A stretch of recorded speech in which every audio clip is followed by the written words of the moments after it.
Chakola agenda kati ngene struggle oli agenza na kilime nakola Facebook fake account baita struggle nateka koneka bendera waggulu nagenda mu Facebook na hackinga na kilime ngati na nyini page eyo kati Facebook obuzibu wayo tebacha ina buddamu oba kubuuza muntu na nyini page automatically oli bwa claiming ownership aba yingide mu system yo wajingira mu system yo gwe akujja ko administrator nafuka administrator na kufula analyst oba okubajja ko mwenna kati bwabajja ko mwenna kiba kitegeeza ofuka spectator ngo omuntu omulabe yenna osigala ngo olaba so waddembo okuteeka okasasiro gwayagala nga gwe tokyalina kyosobola kukola yembera gye tulimu eyo okitegeera bibati babikola nze sigenda kunenya muntu yena sigenda kunenya Facebook kubanga Facebook si yange si yajjajja wange tukulira ko bukolezi bwebanga omuntu asobola okuyingira mu system ya Facebook ne aclaiming ownership ne bagimuwa mu system ya Facebook then ebintu omuntu no byerekeza ntuga katukirekenga bwe bintu benjo bagamba so ekintu kyo postinga ku page zange ezo sikirinako buyinza olw'ensonga banzigyeko ndi analyst na kyasobola kukola ebibadde nkola nabo ndabona babajjeko omwami asinga okufuuka hacking wa mitaka kensa media ne ka page kali otekategerekeka yakola emirimu ejo so njagala basa mu reporting Facebook mu reporting account sezo page ezo muzani following tuzize kweno ekibu kina kiganyi bwe kina bakiganyi then tujja kudda ku YouTube so mbakubiriza mwena buli muntu atana subscribing ku YouTube channel please go and subscribe kubanga njatuko kubanga nkolya ku YouTube ngeno temukyanda bayo ne with the time tujagena tupushing renso ngakimanyi Facebook eyanguira nnyo abantu okujjako commentinga n'okufuna notification which is not the same ku YouTube one YouTube consuming data mungi ubanga ojina live which nti abantu basinga obwe bakozesa data mutono nye Kampala nga tesagala ba consuming data waabwe so that's the difference between YouTube and Facebook Facebook is user friendly ate YouTube yetagisa abantu abalina wifi oba ino obudde obungi bula videos ne YouTube ogirange live Facebook ogirange live ekuyambako nnyo kubanga getting used so no bwe biri katundu akasoose mu kategedde bulungi ne bwimba sekazeeyo kuba kabategeeza okujja ko njala bategeeza nti eno wano sigenda kukola okigwaro gyo kubategeeza mulina olwale mulabyenga omumpembe Muhoozi Kanyarugaba nga akoze tweet agamba nti asinkanye ambassador w'eggwanga lya Butuluki mu Uganda nasinkana n'omuntu akwasaganya ebyokwenda ku embassy ya Turkey mu kibuga Kampala kya Uganda n'abiteekayo okulaga nti oba ina watuuse mu ngeri y'okunnoonya naye njala kugamba Muhoozi Kanyarugaba ali kuno simanyi kwoli njala kugamba ekigambo kimu nze bwe baali bankuza ekyo ne baŋŋamba nti okuzaalibwa kumu n'okufa kumu okitegeera ekyo nkimanyi ekyokubiri ebintu by'okutiisibwatiisibwa ndooza byandibadde byakoma dda mu myaka emikadde kubanga nze ne bw'ologa nti onjagala nnyo okwagala okunkwata ekintu kyenna mu bwongo bwange nkimanyi sisitimu yammwe nagisoma bweso ngimanyi omuntu gwe mmanyi mu famire yammwe nawe nga nkumanyi omuntu ne bwakubulira amazima ogenda mutta ne bwakubulira obukyayi ogenda mutta kati I rather keep quiet ne bwoga nti onoonya sina kyenkutyako kabe Museveni sina kyemuti kuba nkimanyi Museveni abantu abamuteeka waali essaawa zino bonna bali mu ttaka yabaziika yabatta kati nze example mbanga nzirina gwe ne bwologa nti otuuse ku American ku Turkish Embassy ne mwogera ne ambassador ne Turkish Atachi tekigenda kunscaringa off nti nve ku system ne mukola no ndi muntu nganza alina omutima gwange nze kanze tebandowoleza nerowoleza nzekka ebyogenze n'okola n'otwikinga ngoloza nti nze sibantiisa kubanga kimanyi ne bonoba onfunye ate kitasoboka tojja kusobola kunzija mu kyoyagala kubanga siri kikuwa okujjako okufa nze enkola yange ya mu Vietnam Vietnam okuwa information yeetuga kubanga akimanyi bwagikuwa ogenda mutta once for all kati nange bwentyo bwendi mitima gyakaluba tetulina kyakkola abalina obutengo mbasaasidde kati Muhoozi bw'okoze tweet okulaga public kubanga oyagala kiraga public nti oli more interested okunoonya Lumbuye but you are wasting a lot of time. I'm just a human being akola on behalf of his country okusabotaging mu muleme ko nagwanga lya soboteka treating otisa simanyo sinkanya ambassador wa Turkey so what osinkanye simanyi taxi ambassador Atachi so what ntie college then that means on pakale jato okuddamu okufinding out more about your regime and your government kanjera kugamba nti nze sitia chobomuze mu Vietnam nyo mutima gwa Vietnam kubanga nkimanyi bwe mugani mugenda kunkwata mugenda kuza ne n'ababuli ebituufu atenga sobola bayi babulira ekyo nakisala wonchi manyi kubanga okuzalibwa muno okufa kumu kati zo tweet nze musimanyi nsimanyi tugenda kola cooperation security ko which security you mean tax are not murderers they are peacemakers ile beba okuli mu kubana amaje agakuuma emirembe mu nsi yonna both in NATO and UN This is to inform you. Kali gobo swina bagenda kubera moyo futo wa msimanyi basinkanye to intimidate me no. Gundi. Nkugambye nze nno mutima gwa Vietnam. Kubanga akimanyi ne bono gantu yagala kunfuna oba mu nkwatire mugenda kunzita ola mwatakayira yabalwanira na wana mamba ekibuga. Ne mutaka myankwanga tata mendo ni sama ababalwanira batusa mu Kampala. Musere alonda Nyakayirima. Musekazini. Ne mutabuli kintu kyo niyetagise kyabali tokutuka muri. Mumuli munabagocha kubanga munabagocha botamujjako mmera sigari ali mpaka lwatulika. Namwe kenyini mujja kwerya system egenda tukanga namwe muino okwerya. Kati if the day you are posting on tweet, it's like you are intimidating. I'm not intimidated at all. Keep on posting. Kubanga nchima itosobola nze tebantisa gwe totoloza ndebo mbanze mu maso gachi ndiyamuga please don't try to waste your time. If you are to kill me please there kill me right now. Tona kyogenda kunkola bogera kunzija kubanga sijirina information ejo njogera ku Facebook no ne ku YouTube jeri so byo tweeting ambo sime bichi investigate you are investigating nothing. Nze ndimu omutima ndimu na Uganda ndi Muganda nengo omutima gwa Vietnam gwakaluba banga one chemanyi particularly omuntu bwomukwata nakulya mazimo ogenda mutta ne baba takubudde mazimo ojja mutta kati it's better no yogera no falumu ngo kitegedde ndozo kitegedde lwalero bulijjo mbale sikubulirangako nkikubulidde ndi musajja mu na Uganda ndi Muganda niyo mutima gwenda gwa Vietnam omukalubu nnyo byembanja gale gwaga yange ndilwanirira okitegedde so boli ngo tweetinga simanyo sinkanye stack ambassador it's none of my business kubanga your time is up kitumugenda kumpisa tise ekyo kikubulidde. Era buli muntu ali ngo ina akatima sibe bagenda tutabagenda kola ki nebwono batolwaniridde struggle o one time ogenda kusigala ogenda kufa kubanga tetuli mfudu kuno kunsi tuli bayise. It's better offengo olwana that keeping quiet kubanga ashirika bamutta abali makome basinga obunyi nomune babasanze ku makumo ngo batalo babawamba dronizi bawamba kati gwaliyo ngo otya musimanyi otya musime gundi nze nkubulya muhozi nakugamba gwedde ya usale wano gwe ngo omuntu jangu wano nonye totagana mbwato oyita mwani wa boboli musajja ngo ina gundi Biri oyina bolos Biri nya bulinyo jjo nonye nakwanza nyira fuko mujulizi ne kitaawo mu mujje wano mu mujje wano don't waste your time sime muyita mwani ani wasting taxpayers money you come nzombule bulizi woli ngiye nkujjemu ogufumba kola mwata kasiye gwanga mu 1988 government yabali bajuwambi kasiye gwanga najja nakola olugambo nategeza mu 70 waliwo abantu ABCD bagala kuwamba government yammwe no surviving until now no kwata waswa kasiye gwanga no mutta no mukube sasi mutawo yekera namukube sasi namukube sasi embuya na mutta ate bani abala bamutasobola kutta so goboli ngo gamba bisime bichi mbabulira moyo government yabasajja batemu ne bakolera ekirungi bajja kulya ate time egenda tuka noboke nyini berye. Do you copy? So emutambula musimanyo otisa tumoteka yo tweet protection gendo gebino bene mukulembeze kubanga ya matalinga basigadde bona baweerezanga abantu abala gendo sigalo mukulembeze bo mwagala necho banga otisa mukulu emitima jaka lwazine mu Vietnam ekyo tebakunya tuyinza okuntisa kulwensi yange enfa simanyi bichi nze kugambye ndi musajja mu na Uganda ndi musajja Muganda ayagala ensi yange niyo mutima gwa Vietnam. Okitegera mu Vietnam kwa information yo besa sinafa kati it's me katogeza bontisa tisa musimayo sinkanyani that is bullshit ebira kibinga sa bwe mbasa zo kwagala gwanga lyange njaddyagala tunda kyogenda kungamba okitegera so kyo kigambi yebo tutinga omala buseera to tweeting on baddo mala biseera nnyo kulowooza ngeri yemugenda ofuma mu gwanga kubanga time yamwe weddeko awo no nvudde osagala kulwawo kujja kogenda maaso. All right. Mbategezezaako ku kya poliisi okuvaayo kutandika okukozesa ebigambo ebitiisatiisa n'okulengeza abantu ng'egamba nti olwaleero bwe badde kola ekikuweekweto ekutte abavubuka beesanze n'ebbomu enjingirire kyokka nga jjo nakibagambye nti poliisi egenda kukola ekikula kye kimu okuvaayo okugamba nti esanze abantu nga balina bbomu enjingirire babisibe ku nnumpu ekyo nakibagambye era mukitegedde.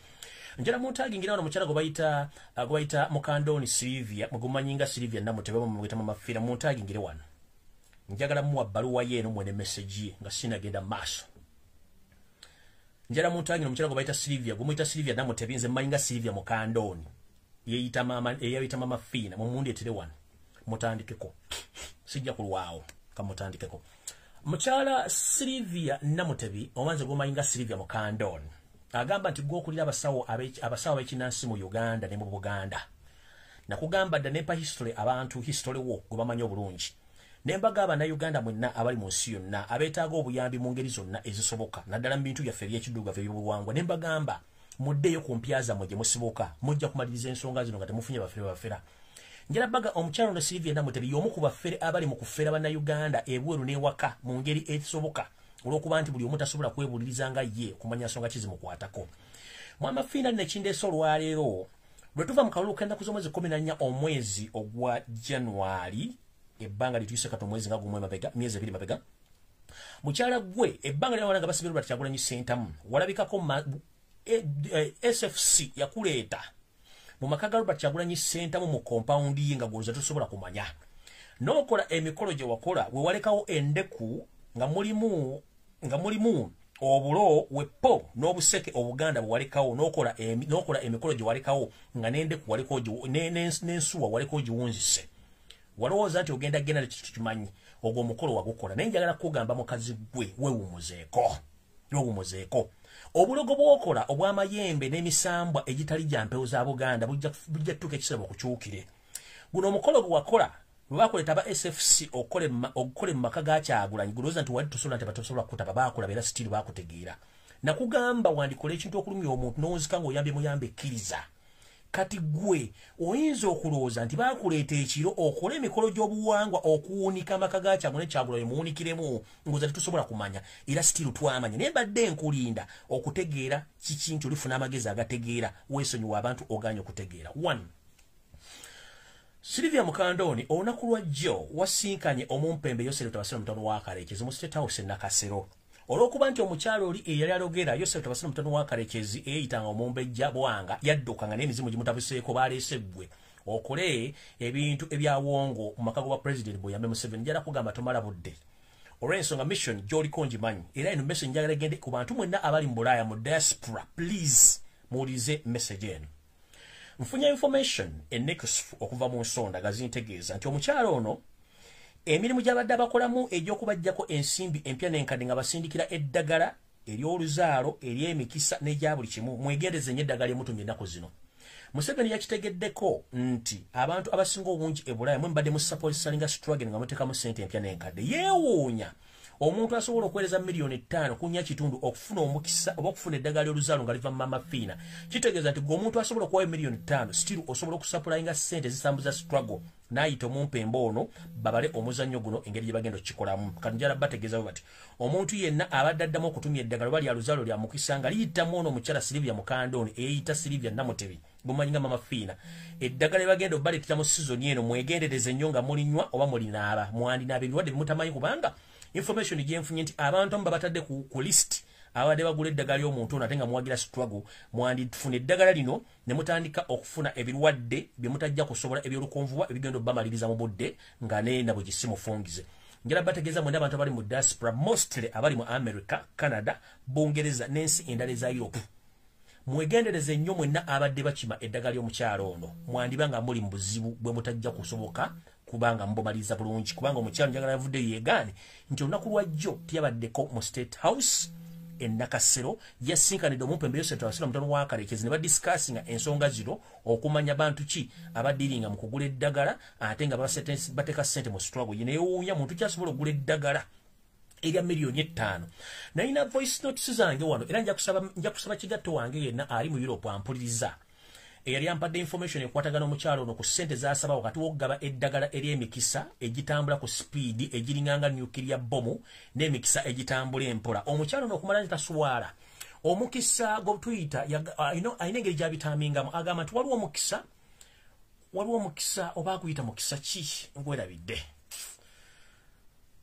emikisa gye giri ebiri omukisa ogwa miliyoni 5 baguyita supersonic nga gudduka nnyo gwanguyirira nnyo okuba nti ofuna by'oyagala omukisa ogwa miliyoni 3 n'ekitundu gwe mukisa ogutambula empola so tojja kufuna by'oyagala naye njagala kubuuza omuntu omukulu ategeera bukyanga mbeera mu Europe muntu ki yali akuguzizza omukisa ogwa miliyoni 5 ng'oli mu Europe n'ofuna by'oyagala okujja nga babaguza ssere kino nkiddamu temuddamu kwekubya mizimu gitali gyewammwe nabagamba ekintu kitono nnyo buli muntu osobola okwetuukira ku kiggwa kyewammwe oba n'otuuka ewammwe ne babuuza ensonga zammwe ne bazikolerako bino ebitomulemu ebyokwewunzawunza nga mugenda kubasa abaganda ab'ekifere mugenda sigala nga mundaba mugaalo monde nkiddamu teri mukisa gugulwa nsimbi kubanga singa omukisa ogula ensimbi gubaddeyo mujjukire mu byafaayo by'empewo z'abaddugavu omukisa tebagutunda n'eddagala ly'oluzalo telutundibwa era baagabanga eddagala abasajja abaganda n'abakazi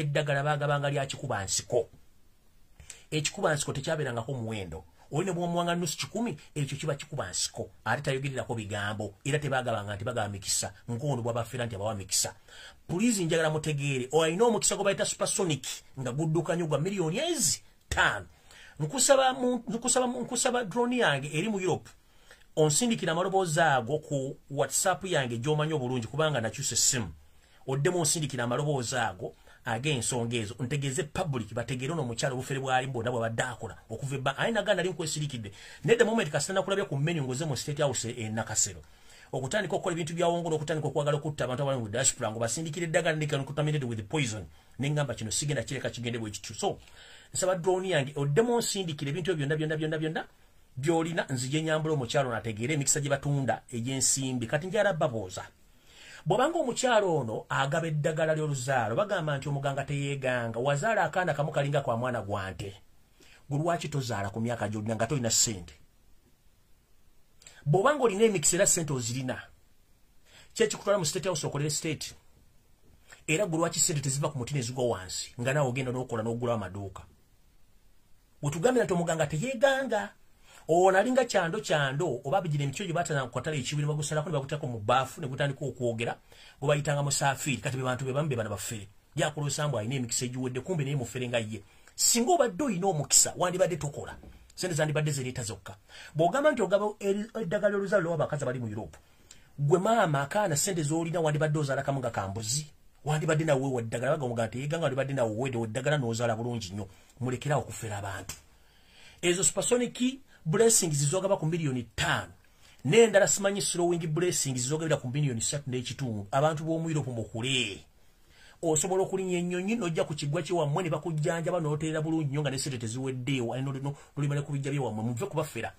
kati mbategeezeza bulungi nnyo omukyalo yadde mu State House naye nga ku misawo ze bategeeza mu nsonga ze bayogeddeko kwe kumwebuuzaako lwaki abantu abali mu Europe n'abali ebweru w'eggwanga basobola okuba nti basupportinga struggle nga bawa sente empya n'enkadde era ye plan gye babadde so omuntu yena abadde atumye eddagala okuva e Kampala nga lya habo liri mu bantu bano weegendereze engeri gy'onaabamu n'onywamu eddagala lino kubanga terikyali tuufu awo nsimbudde ngenze mu maaso olunaku lwajjo lwe lumu omupembe Yosef mutano wa Kalekezi yasinkanye abantu bano mu State House Nakasero nga bateesa ku nsonga gye bagenda okukwasaganyamu obwegungo obugenda okubeera mu Kampala bayitha wufere tulina bwegugungo tulina kwekalakasa kwa mirembe mu bano mwabaddemu omumpembe Kiwanda Suubi mwabaddemu omukyala Ruth Nankabirwa Kibuule ewagibuule n'omumpembe Jeno Kale Kayihura yazina abavubuka bwe bulijjo basobi okuba nti babadde bamulinzidde mu mmoloka ya Primo ng'eyimiri eri mu maaso ga State House Nakasero mwe bali baguumiise ekyabalese mu meeting eno kwe kuba nti buli omu addamu okuweebwa emmundu ezisupplying okuba nti bagenda kukwasaganya okuddamu okutiisa n'okuwamba abantu bannupu bonna n'abawakanya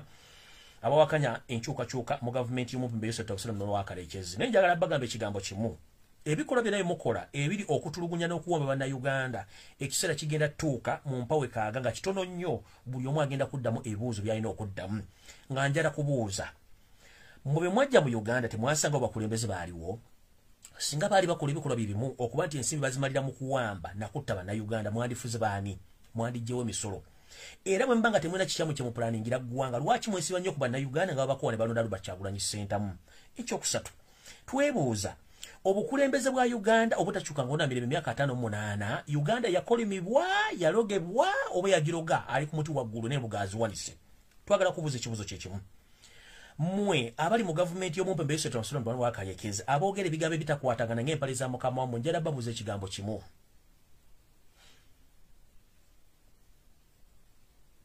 mulowooza nti mmwe okubeerayo muli ofiisi ze mulimu temwali mu bantu balala zalimu abantu balala so bye mukola byonna mubikole nga mubigenderera mukulu Kiwanda Suubi tukumanyi bulungi nnyo waweereddwe omundu olunaku lwajjo Ruth Nankabirwa oyine mundu ne Kayihura ziyakuwa kibuule gwe oyine mundu zotendekeramu n'abayekera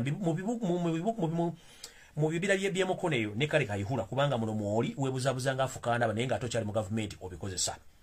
Njala kubategeeza ekigambo kimu ebigambo by'okwebuzabuzanga mu tabana Uganda bijja kubagwera ku mutukuma kumwa. Mu meeting eno bote babade mu meeting webadde bwero era meeting yawedde nga buli mwaweereddwa mundu okuba nti bagenda kukola omulimu ogwo. Kati wali okulya n'okukomba essowaani waawano. Yoseti bahabulwa mutabani wa Kalekezi yagenze maaso n'akubira by'abashaija akulira amakomera gonna mu Uganda.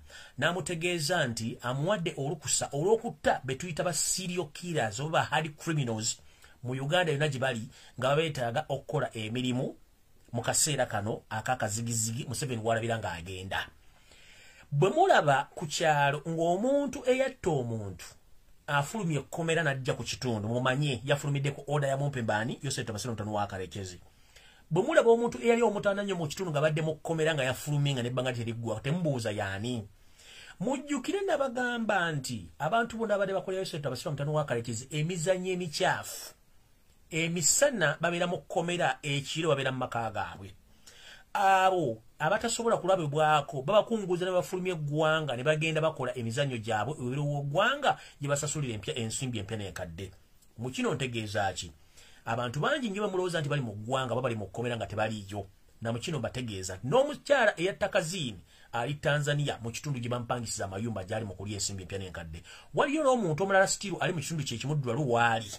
Era ne bampangisiza amayumba. Nefuna ni information tino omumpembe yeyito wa ADF ono omwami eyito wa ADF Jamiro Mukulu bamuleta mu kooti ajja mu komero nakulwana ajja mu kooti mumuleta mu motoka za prison nenga Jamiro Mukulu omusajja omukulu tapera mu komera ya lino nakulumu alabikako ng'agenda kujja mu kooti ne katemba gwazannyira mu kooti ziba stunts zazannya okulaga public nti ali mu komera era wa bulumi nenga ali mu kuzanya stunt tabira nko mu komera bamuleta bulesi njarabawo examples. Tukimanyirunye nti Museveni talina muyeekede n'asigala nga waali ng'ali ku oligino bonna abasse nga ne Koni yennyini yali ekifaananyi kye Koni yabula takyamanyi gy'ali alisira kwena yabula. Museveni n'amanya nti ADF ebadde mutawanya emyaka 18 mpaka leero. Ne bakwata omusajja ne bamujja Tanzania ne bamuleta mu civilian court wati bamutwala martial court. That's the big question. Nkiddam bw'obanga abantu bazanya katemba njala kubuuza lwaki Jamiro Mukulu gwe baakwata nga badde label for 18 years nga abantu n'abaana b'ekicwamba n'abookya lwaki lwe baamukwata omujja Tanzania baamuyisa buyisa mpaka mu public court mu civilian court lwaki noti mu martial court? Webuuze lwaki abadde omuyekera nga Museveni amunoonya lwaki amuleeta mu civilian court rather than a military court martial nga baganda baffe eri mutwe akwata mashini esala enviiri nakana kaswacha akatereza ebirevu muganda Fenubianli akwata microphone Dani Magic omusajja awandika nakuba piano ze nafulumya tune ne tubeerawo n'omusajja gwe bayita map media akwata amawulire ge nayogera ebigambo bye bano bonna ba security ya Bobi Wine abatalina kizibu kyonna ne babatwala mu court martial okubateeka basibira emisango egivu ne muleka ono omusajja kitegeeza mubadde muzanyanga syndicate wammwe nga mulina ba state sponsorship machineries abajja okukola emirimu gyammwe ne batandika okuba nti balaga n'omusajja omulala gwe batadde surprisingire omusajja n'olulala gwe batadde mu komera eyakulanga ne Kayihura okuwamba abanyarwanda bazanga e Rwanda oba is it 5 of who amanyanga n'olwale bamutadde. That means eno information jembawo eri credible. Nkiddamu mulabyeko omusajja gwe batadde olwale mu komera oyo ye musajja eyasinga okutulugunya n'okuwamba abasajja abanyarwanda nga bajja mu Uganda babazaayo e Rwanda kati bamutadde. That means bemu ku bantu abadde ku list Museveni gyagayisaiza bebashaiza abafulumye. Kati kino kitegeeza ki? Mulina okubeera very careful nnyo mu ntambula zammwe ekiro n'emirimu gye mukola kubanga ono Faizo ke bamutadde kitegeeza Chaos Kayihura tiimu ye yonna eweddeyo kati. Nkiddamu tiimu ya Kayihura yonna ey'ebijambiya tiimu ya Kayihura eya boda okubba 2020 efulumye yonna. Abalala bonna abatemu bonna abasirio killers bagenda fuluma nga Faizo yavuddeyo olwaliro yasoose. Kitegeeza information gyembawa eri credible. Ndoza munfuna bulungi. Information nyebo eri credible. Banga Faizo oba ndoza if I'm not mistaken waliwo musajja omu ku ttiimu ya Kayihura afulumye olwaleero afulumye olwaleero nenga kino kisinzidde ku ssimu Museveni jakubidde bashayija n'amugamba njagala ba hardcore criminals bonna bafulume komera kubanga ayina omulimu gwagenda bawukola kati kitegeeza Kayihura yomukuba underground workers abakola emirimu gyo black abakola dati waka Museveni kati timu yeyo nefulumi omuli basobi omuli bakitatta omuli abantu bonna in fact natmagulira kono okulenti alina yitwe naye ali bweyo neto sobola mumanya nti ali bweyo abajjukira alina yitwe envubuka omusemvubuka yattanga abatourist nga batira mu hoteli ezebbeyi nga nebwe yasembayo okuti ali mu hoteli Oketolio yatta omuzungu alina yitwe naye ali bweru atambula oyo ne serial killer waali n'abala bangi nnyo tuli kuki ekigenda maaso mu ggwanga nti bwebanga state esobola okukozesa omuntu hard criminal ali mu kkomera ali ku death sentence oba ku life imprisonment n'omuntu ojja okukola omulimu nga tebagenda kuddamu ovunaana kiba kitegeeza nno tulina okwekemba okulaba nti ensonga zino tuzitamu bulungi nnyo nizo mukitegedde bulungi bangambye Nixon ne Faizo Katende yes Nixon ne Faizo Katende bonna tiimu yaabwe emaze okufuluma kuba Kayihura yagisabye nabagamba nja kukola emirimu gyange bulungi emirimu gya Museveni n'okuzoganya abantu bano nga tiimu yange eyo nangirina ndoza mutegedde bulungi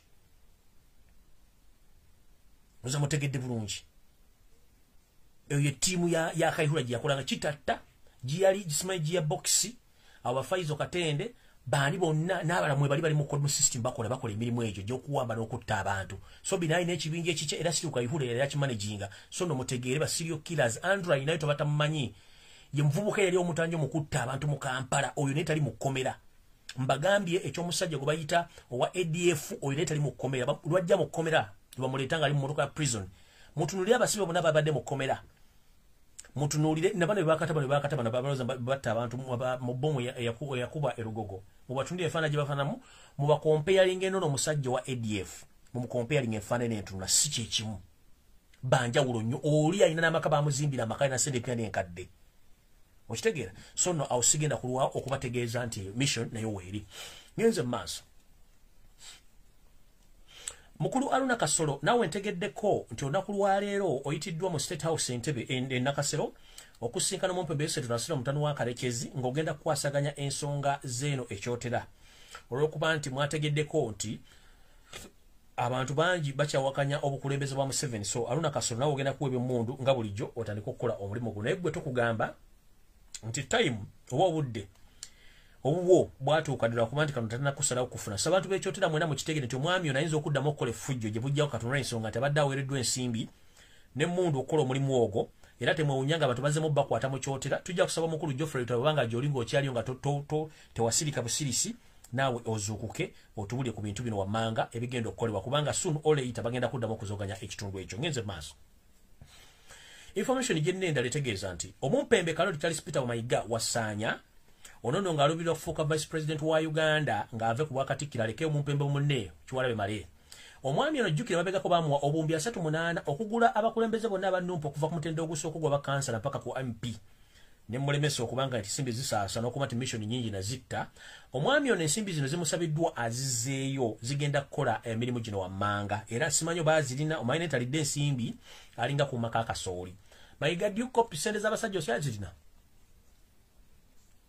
Mayiga sente z'abasajja osyazirina biliyoni 3.8 kuba ntegeddeko nti bazirikolinzo zizze zigenda kukola emirimu gino wammanga mirimu ki wetwogerera omumpembeese tunosera mutano wa Kalekezi talina nsimbi zimwekubya mpi kyovula bagezaako nnyo okuba nti asaba sente naye nga teziriiwo yayise Kaloli wasaanya Charles Peter Mayiga n'amugamba nti ensimbi obumbi 38 nakuwa anti bwalemesebwa omuntu ayogera kati essaawa zino okuba nti obusaasanya n'oggula abantu ba noopu sente nzeetaaga zigenda kukola emirimu gino wammanga gyegino wano wammanga buli famire y'omuntu yonna eyabuzibwawo oba omuntu eyattibwa Museveni ateeseteese omuwa enguzi omuzibu omumwa obutabeerako mu mawulire gaayogerako oba butabakubaako kintu kyonna kyayogera mu public eri famire ye nga bwe yagamba nti agenda kusasula abantu bonna abaafiirwa abaabo oba abantu abaakwatibwa mu kwekalakaasa buli bamuwe ssente asirike so buno obumbi 38 bugenda okukozesebwa okuba nga basasula abantu abo bonna ba famire ezicomplaining abantu baba battibwa n'abalala batannalabikako so nga tukitegera bulungi nnyo nti abantu bangi Museveni abatali mu likodi bemusse abalamu baziise nfunye ne information endaga nti ne South Sudan bannayuganda bangi bafiirayo olw'ebyobufuzi ng'era ntegeddeko nti omumpembe Muhoozi Kanyirugaba bamuwa n'ebitundu ebimu okuzikamu bannayuganda ababatiddwa mu kitundu ekya South Sudan. Information enjifunye njagadde gibategeeza era nsula muhozi kuno kuwolishi. Muhozi kansoke nkubuuzeemu nga fala.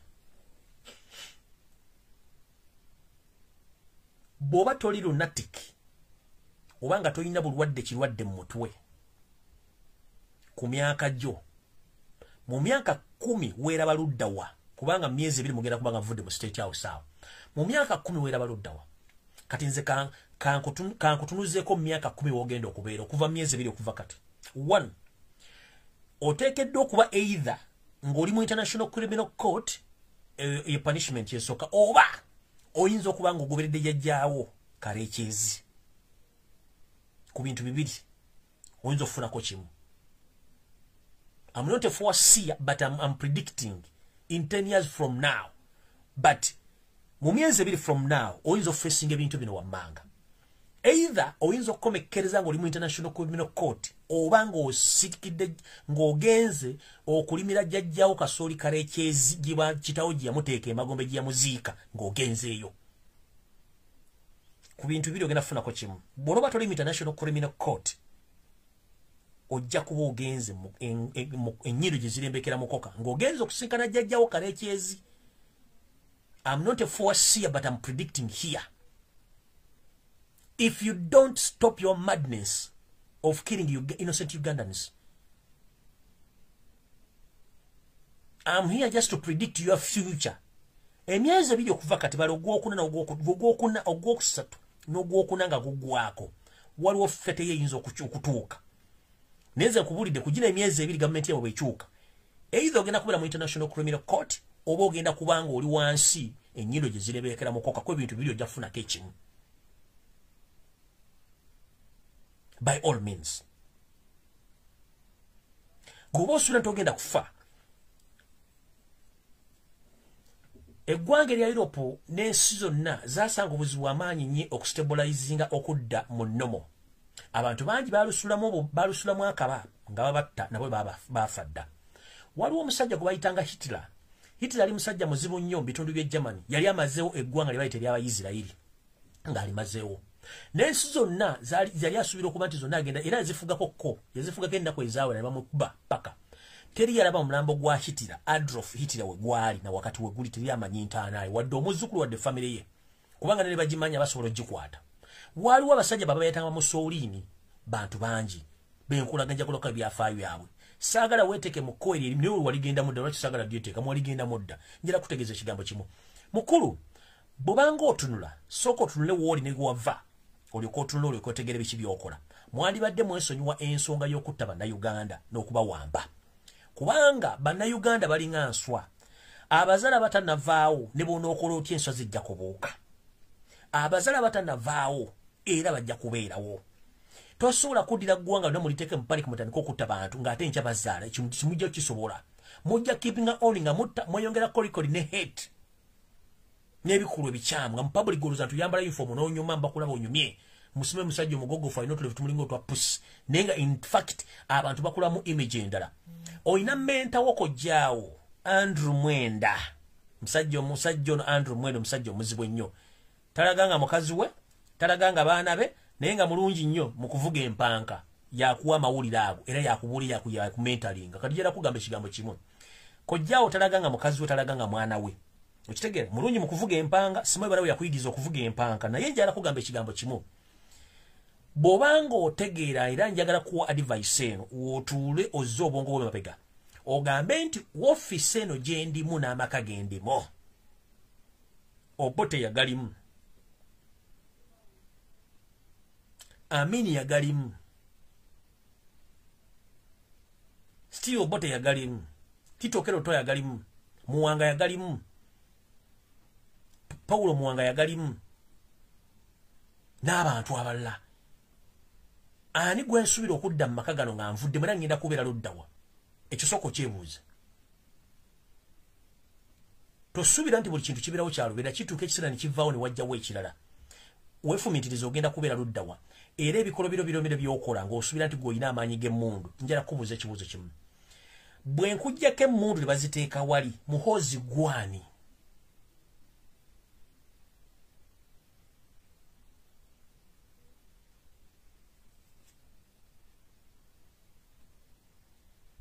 Bwe kujja ke mundu AK47 Alexander Kariskonova na Musa. Who the hell are you?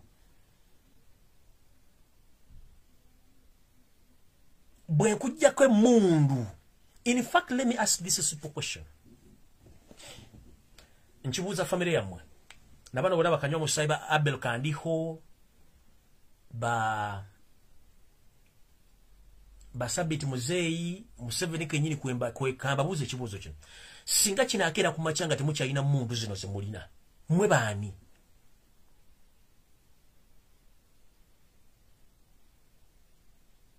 Mwe baani nge watali mundu ezibazikede ku machanga bazibajja ko mwe baani? Kati kebayita ak'obuntu kekebbeeyi nnyo ate kekaleeta ebyokwerinda ebisinga obutuufu. Zine mundu zibalimba ziringa mwenge. Byolowooza nga tonnanywa mwenge si byolowooza nga ogunywedde.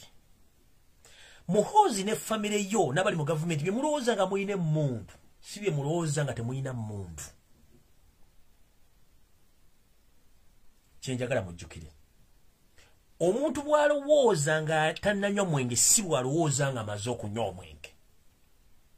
Museveni ne famire ne Muhoozi mutabani wone Janet Kataha k'embabazi. Ebigambo bimwogera okutiisatiisa nga mulina emmundu. Emmundu bwe zinaabavaako mulina endowooza endala n'endowooza eyo ejja kuba impact yayo eri ku kakuntu ke tuyita humanity. So if you lack humanity and you lack respect in the public, that means you are in total chaos.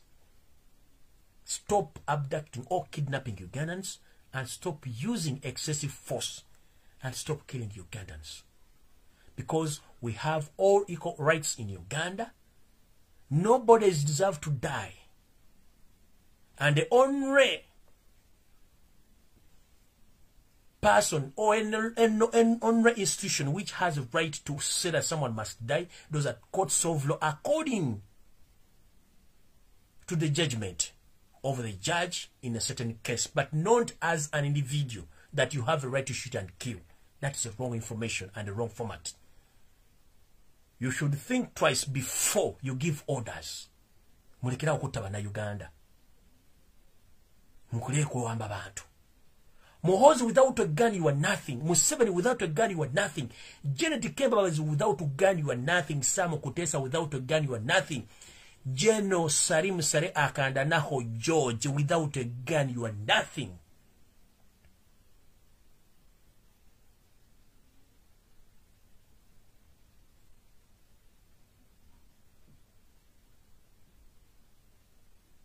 There are so many people in the past who had those guns, but where are they right now? They are nowhere to be seen.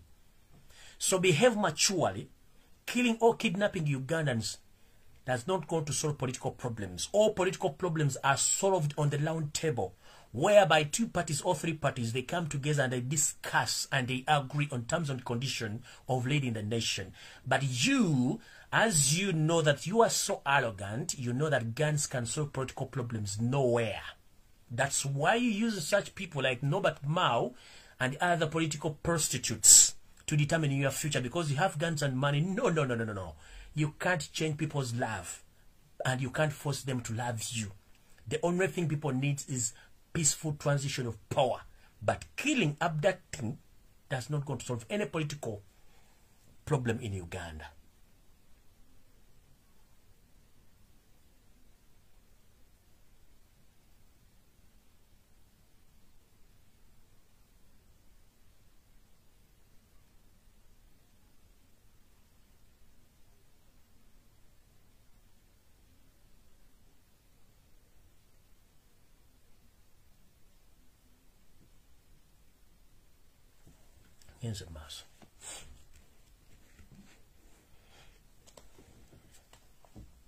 So, mbadde nandazzemu awo naye nga njala tegeeza omumpembe wasaanya Kaloli Mayiga ne mukama wo Yosef Tabasero Ntono wa Kalekezi ensimbi ze muteekateeka okuwa bannayuganda nga mubwattira famire zaabwe.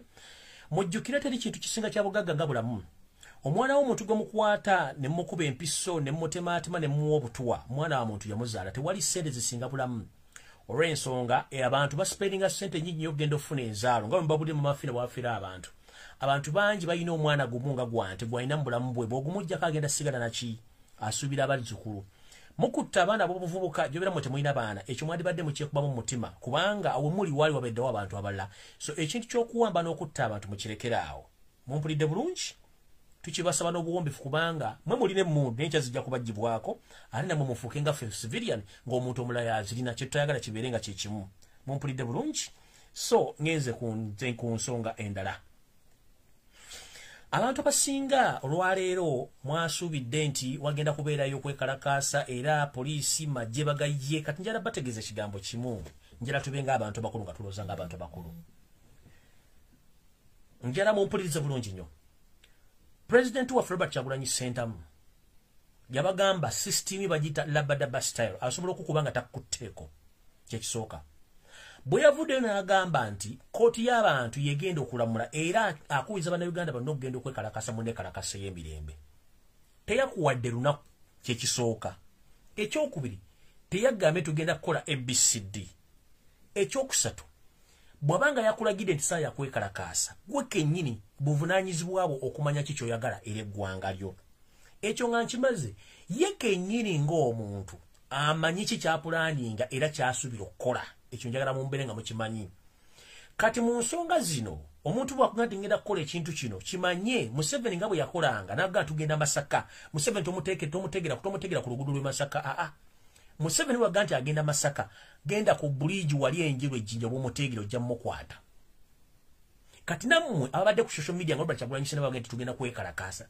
talina muntu gweyaga tugenda kwekalakaasa lunaku bwe luti bw'asindika sigino kiba kitegeeza gobaga tandika okwetegeka mu kwetegeka no mulimu ebintu bingi nnyo kambabuulire ebintu by'okwekalakaasa tebigwa bugwi birinako pulaani empanvu nnyo okubitegeka naye olw'okuba nti gavumenti eri mu buyinza essaawa zino y'abampembe nabagamba tebaasoma n'ekintu kye bayita tactical evaluation nakyo tebakimanyi ne public yadde tebakimanyi kati mbaga nti ekintu ekiri bakiyita tactical evaluation kitwadde tukola ba Robert Kyagulanyi Ssentamu kye yakoze already yamazidde okuexposinga regime weakness zaayo ne think capacity yaayo ne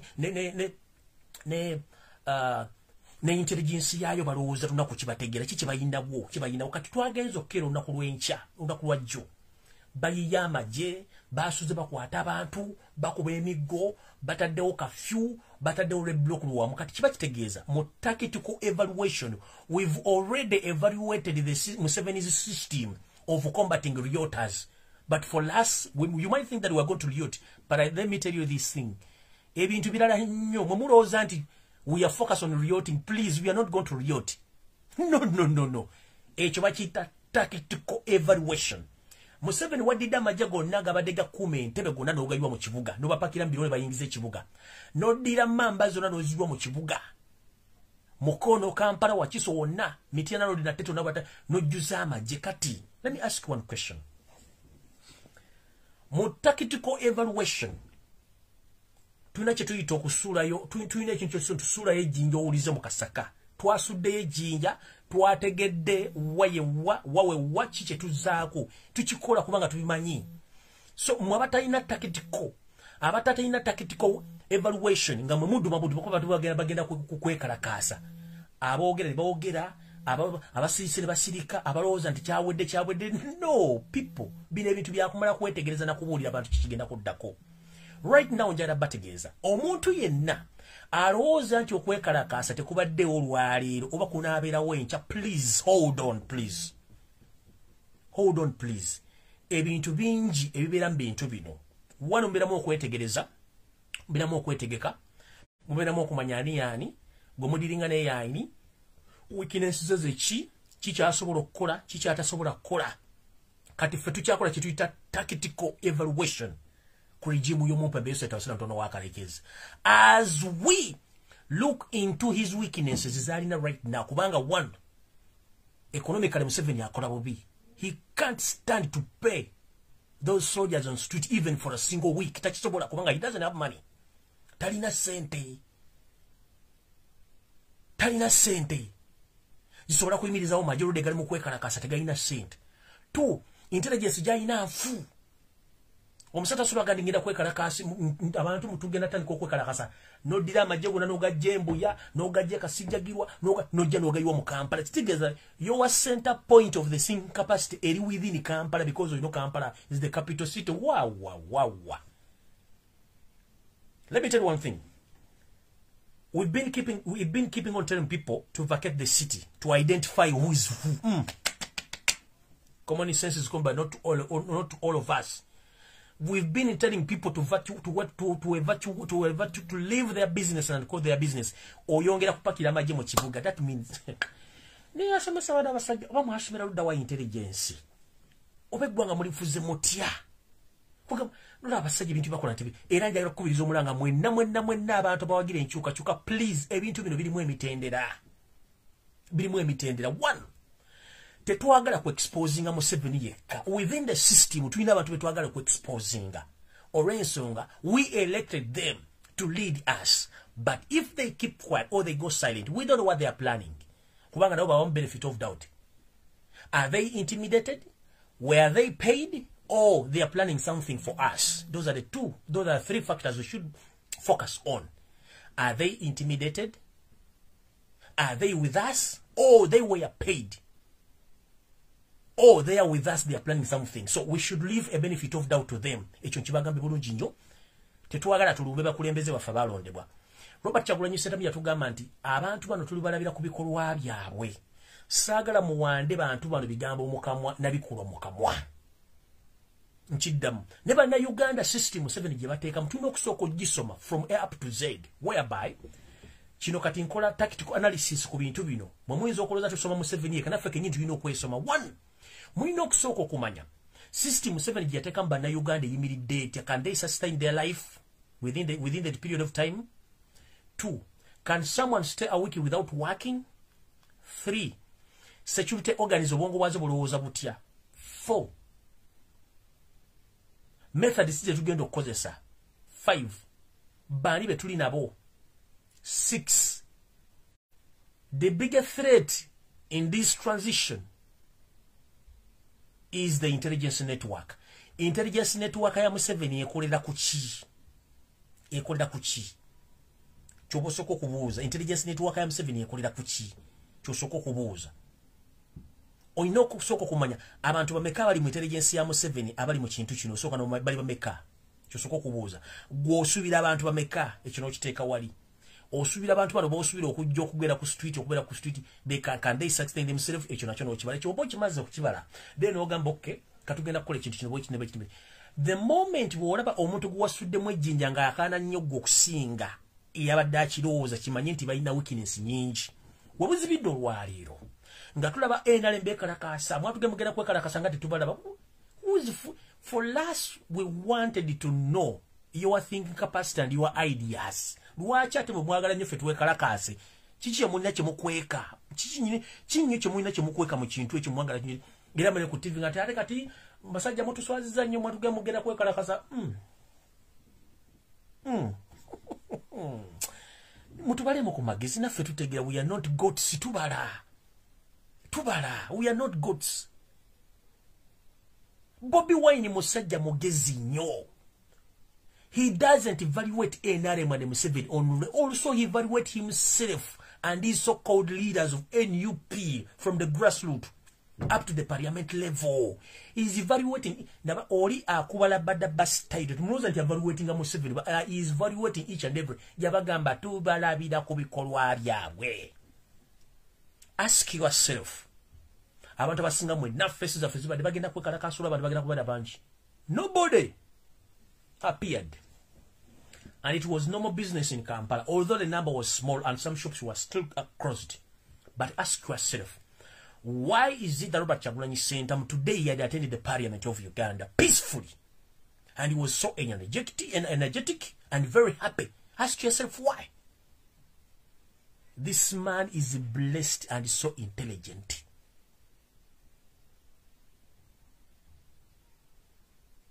You are joking with someone who is blessed from the ghetto to manchicha zako tera chimanya. I'm just here kuba directing na kuba ogamba chiche kigendo okuddako. Chenyizo baga chiri wechiti. There are so many ways. Those ways are going to be addressed, but not as early as possible. Mbali muchiroza. No. Muino kola chetuita valuation mu bintu bino. Tutandikirawa, tutandisira chiche kigenda maaso abantu kuga olina okulera ebintu bingi, but the moment you think tugenda bugenzi bwetu timukulu. Ebintu bingi ebiri mu kintu kino kisookera ddala bingi nnyo. One, ffe twamaze dokola kyetuyitaka very tactical valuation mu government ya Museveni tugyetulayo no twategere biki balowooza. Both their mentality kuŋŋaanya abasirikale bonna n'emmotoka ziyo mu Kampala. But remember twabagamba abantu muve mu maguduka muve mu Kampala mutulekera abantu bano tubategere bali. Kuba ffe kitubadde twagala. Tumanye bali bameka bazi bameka motoka meke tumanye nga tuwali civil twagala civilian casualty yenna muwaleke bepakire kwategedde weak point weziri tutegedde wawate kwa amaje kati bagateeka bagasasanya kati boga kuwanya na ogaje ne bugaliwa mu Kampala wowe kwe kuteeka amaji gonna mu kisero kimu n'ogateeka muno ogateeka nolinya kuchikuta kya Buguya no sere nkona no balance ne tulezona ne ziika Museveni kyali kesawa zino kyo tulina okusooka evaluatinga. Kutegera tulina ebintu bi politics alimu amakoona mangi. Politics alimu ebintu bingi nnyo. Gwebuze lwaki enalyo bade mbali watu bagenda kwekalakasiza mwekalakasiza lwaki balina interest nnyo ffe tujje twekalakase. Soko kibale. Lwaki bagambye nti basanze bomu enjingirire mu Kampala bakutta abantu bazirina. Ani yazikoze? Ngategera bagambye nti bagenda kuleta avuka wayine mundu bayina amayinja bayina ne bomu enjingirire ne kibaawo. Soko obuze kyazi kitya.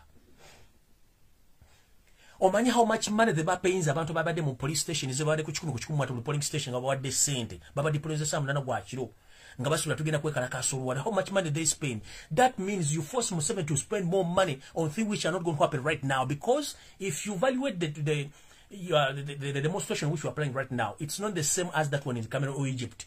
We have the long plan getulina not see which Biri, but before we make sure 12 ogwokutantiri kulayira Kyagulanyi ino okulayira mukitegedde Kyagulanyi ino okulayira nakuzo mwezi 12 mwezi ogwokutano kyemba mumanya si yakuduma abakameruni tebayavudde buvimu bbanga from nowhere baludde nga bapulaninga ekintu kino nga bakipulani so Kyagulanyi sano gati tugenda kwekalakasa mu nekalakasa y'emirembe tiyakugambye tegenda ku street immediately no yakugambye nga batugamba get set your marks get set. Kati go bagamba nti go jukira buli step gye bagamba get on your marks teka mavivigo gonna abiri ku ttaka abali badduseeko baga get set on your marks get set kali baga get on your marks amavivigo nagabera ku ttaka get set erimu n'oluyimiriza mu bbanga bwe bagamba go n'olyoka ofubutuka. Robert Kyagulanyi Ssentamu bagamba get on your marks. That was the first word. Tena bagamba konti go. Go and watch his video. Abali baduseke emisinde bagaziri ziri rules 3 ngogenda okudduka bagamba get on your marks, get set and go. Those are the 3 procedures omuddugavu zakola ki omuddusi zagenderako. Robert Kyagulanyi Ssentamu yaga get on your marks. This is what you have been waiting for, but tana kugamba nti go oba kola kino tutandikira wano tukwata kiri bino teri agenda biba nnyonnyola okujja konzo wengala bizenge ndo biba nnyonnyola. Nobody is going to tell you this. We are on get set or get on your marks.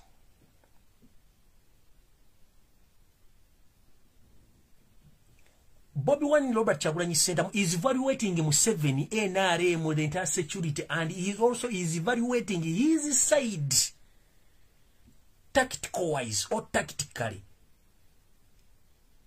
Ekyo temuna kitegeera basigadde muna munyize bananga abantu baganya ku no soko valuing Museveni abantu bateeka mu situation ki can they sustain themselves ngalo okwekalakasa or ekyo bayita evaluation.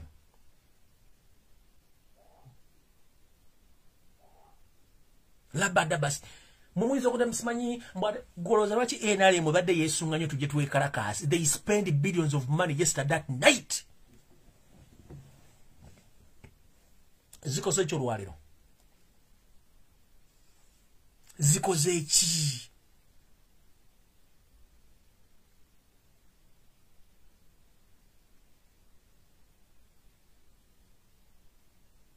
Tezina kye zikoze zefudde ettoge kuba baziwadde baziridde.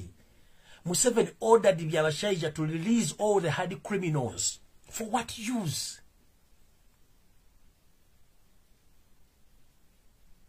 We are on, get on your marks Chibagambi. Mwetegeke.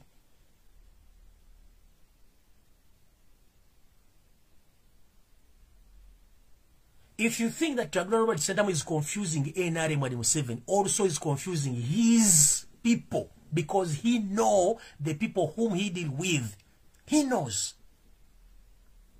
Tuchakula chetuyitira tactical evaluation within the system. Chenjagado bagamba. So, whoever who is there, please keep on telling your people. Keep them to organize themselves. Temu wanda bigambo banumpu leaders mukamwa nti tebakoze tebalabiseko. No.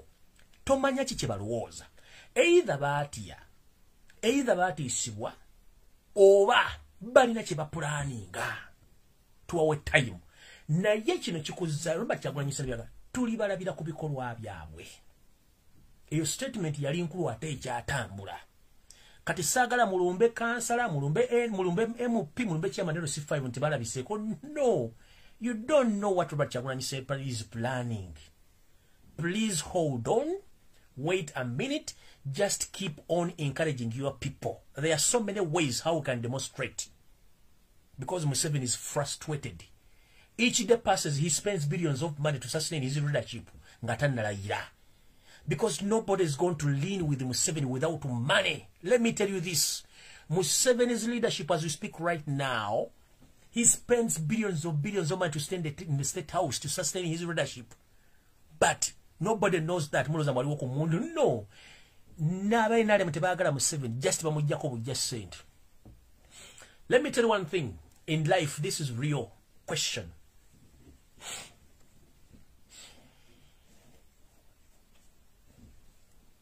Ozimbe nyumba bulungi nnyo. Nogizimba nogiteeka wali. Oba example jingire boy genda bakolera.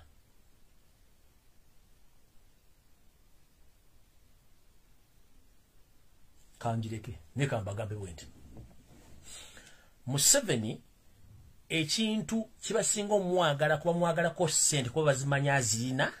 Orange kwa bachimu Museveni ali mu Uganda mbukyamu. Ali mu government ya Uganda, ali mu siya Uganda mbukyamu. Ebintu byonna byakola abikola out of law. Kati balina kozesa chance mu bako sente. Whereby Speaker Rebecca alitwala Kadaga ne Parliament.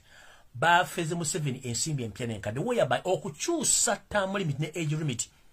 Twalina ogenda mu kye tuyita referendum. Abatamanyi referendum ke kalulu ak'ekikungo okwebuuza ku bannayuganda emyaka gikyusibwe oba ebisanja bikyusibwe. Mwawulira yakalulu ako tekagendayo. Ababaka 542 Museveni yapapokera omusimbi omuyitirivu obutakkiriza ku bantu kugamba electoral commission kuteeka kalulu ka kikungo n'akimalira mu parliament. That means he spent billions of money. Ekyo bamufera ne ziyitaawo n'agamba akiyiseeko. Ago nabamenya amateeka. Ne tugenda mu age limit. Still age limit twalina kudda mu ki mu referendum kubuuza bantu tukyuse emyaka. Museveni n'akimalira mu parliament n'awa billions and billions n'omufera ezino nenga kimenya amateeka kubanga ne tuba tugenze kuwa musa tubagamba no. Parliament ya Uganda teina buyinza kusera bannayuganda kukyusa kisanja kukyusa emyaka. Tulina kudda mu referendum tubuuza ku bannayuganda kubanga bannayuganda balonda ba MP. Museveni kyakola. Okitegedde kati essaawa zino Museveni akimanyi automatically akaluya kabye.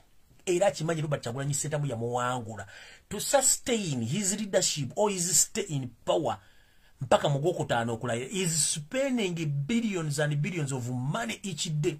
Buli yali namuga kino kigenda kukola kankuyekiza mbale nyinga baganye gibagamba nyekanji bagambe wali obadde kaongo ekintu kikuluma onyine kiwadde ekikuluma oyina sente nenga otambudde ku basawo ekirwadde kikoze ekikiganye ne buli kuba kugamba ogenda okimanyi nti omuntu asobola kugamba nti n'empitambi ekuvaamu esobola okuwonya ne weekweka mukamugwanya n'okozesa empitambi ekuwonye oba ne bagamba omusulo gwo gusobola okuwonya ku kirwadde ekikuluma n'oweekweka n'onywa omusulo ogwo n'oguwonyita ng'okuwonye mu 7 ye state gyali buli kye bamuleetera bamugati kino kigenda kukola kati mulwadde muyi nnyo tebalina kye bamwagalako even some bamuwishinga n'okuba nti afudde right now. Let me tell you this Mwesibe, let me tell you this, some people in the area they wish that if you die right now and you gotta get saved,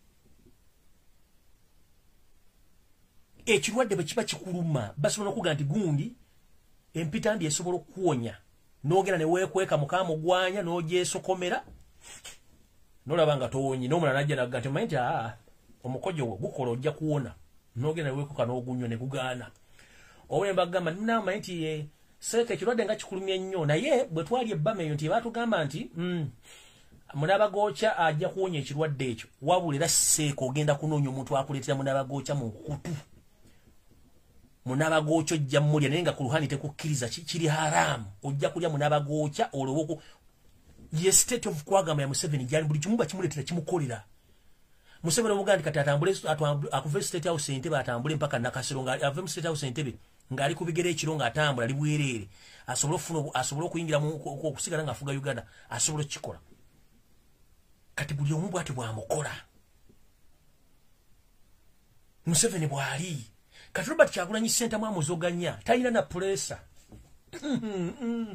talina pressure akimanya wangula akalulu akimanya ekiddako kati ye kyakola kyembaga bakiyita tactical evaluation kyali mukola kyovula Museveni deploys amajja gonna agajja gatadde mu Kampala tactically Museveni you are dead oli mufune ne spy network yo in each and every day passes Museveni ofuna meeting ezuula 20 for what use? You even invite the dead people to come in the state house discussing politics, how to survive. Buli lunaku Museveni atuza meeting ezuula 20 n'abafu abayita bateese ng'ayagala kusurvivinga n'abafu abava by'obufuzi bano badombo Emmanuel Dombo alina omuto ogumulinganga sweet bomu nenajja n'ayogera Masimanyi Kyagulanyi lwaki teyekalakasiza mbw ate okwekalakasa such dead people, dead wooden people bali awo mu mirambo gitambula bajja badiscussing politics nowhere kubanga they are there to survive.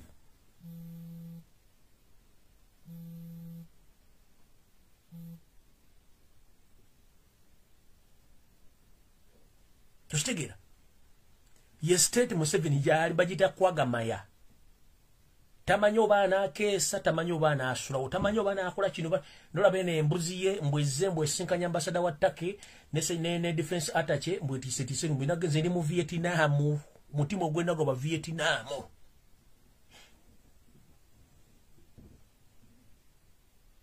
you even call dead people in the state house to discuss the situation because you are in mumuzanya kale mwe nabali yonjala bakubiza kigambo kimunga maliriza ngamaliriza nti okwekalakasa tekunaba tactically we are just evaluating the system but Museveni is in panic ate buli wakwata wonna wafu. By the way, David Museveni, let me say hi to you. You're saying to how are you? I'm still doing investigations about the news which I received 3 days back about what went wrong within your presidential jet, which has been traveling from Uganda to Canada. That presidential jet has been visiting Canada twice a week. For what purpose? For what purpose? I'm doing my investigations. And there is a scenario, or there is a catastrophe in the Ugandan embassy in Canada, whereby 2 officials, they were arrested on some drug-related cases. So, I'm doing some investigations within the system. Chibali chitwale nyonyi Canada wiki mirundi ebiri. Tuina mole genda onyereza. So, nchagana onyerezako. That's why I say hi to you. Buli chokwatako kyonna kifu. Sima ya mulamu ba mutadde achali chai ne musango yimulated ku family eyo mwena bintu mukola bina bifukati. Nze omanyi when you are evaluating something, osoka no manya tichingo chiba chikuvudde mu ngalo chiba chikuvudde mu ngalo. Museveni mature at your age wandibadde gwa advising abantu basigadde mu State House. According to the chances which I had 10 years back or 5 years back, right now we don't have chances. I think we must leave this thing to other people to read peacefully. Evaluate yourself, evaluate your family before it's too late. Evaluate the chances you had 5 years back and the chances you have right now and get the answer. Nchidam. Let me finish with this statement. You said it about the son of courageous. Evaluate the chances you had 10 years or 5 years back and the chances you have right now, because each and everything you touch doesn't favor you.